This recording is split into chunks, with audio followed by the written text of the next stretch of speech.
உங்கள் தந்திவன் தொலைக்காட்சியில் தெனாலிராமன் தினமும் மாலை 6 மணிக்கு காணத் தவறாதீர்கள்.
தென்கிழக்கு வங்கக்கடல் பகுதியில் நாளை புதிய காற்றழுத்த தாழ்வு பகுதி உருவாகும் என சென்னை வானிலை ஆய்வு மையம் அறிவித்திருக்கிறது. தொடர்பான விரிவான விவரங்களை செய்தியாளர் லோகநாதன் வழங்க கேட்கலாம். லோகநாதன் வணக்கம்.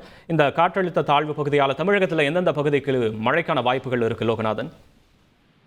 தெற்கு அந்தமான் கடல் மற்றும் அதனை ஒட்டிய பகுதிகளில் ஒரு வளிமண்டல மேலடுக்கு சுழற்சி நிலவுகிறது. இதன் காரணமாக 23ஆம் தேதி தென்கிழக்கு வங்கக்கடல் பகுதியில் ஒரு காற்றழுத்த தாழ்வு பகுதி உருவாகக்கூடும். இது மேற்கு வடமேற்கு திசையில் நகர்ந்து அதற்கடுத்த 2 தினங்களில் தெற்கு வங்கக்கடல் பகுதிகளில் காற்றழுத்த தாழ்வு மண்டலமாக வலுப்பெறக்கூடும். இதன் காரணமாக 21 24ஆம் தேதி வரை தமிழகத்தில் ஓரிரு இடங்களிலும் புதுவை மற்றும் காரைக்கால் பகுதிகளில் லேசானது முதல் மிதமான மழை பெய்யக்கூடும்.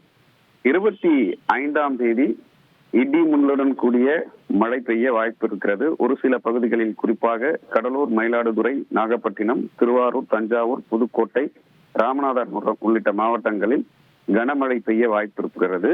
26, 27, 28 ஆகிய தினங்களில் முதல் மிக கனமழை பெய்வதற்கும் வாய்ப்புள்ளதாக சென்னை வானிலை ஆய்வு மையம் தகவல் தெரிவித்திருப்பதும் குறிப்பிடத்தக்கது. விவரங்களுக்கு நன்றி லோகநாதன்.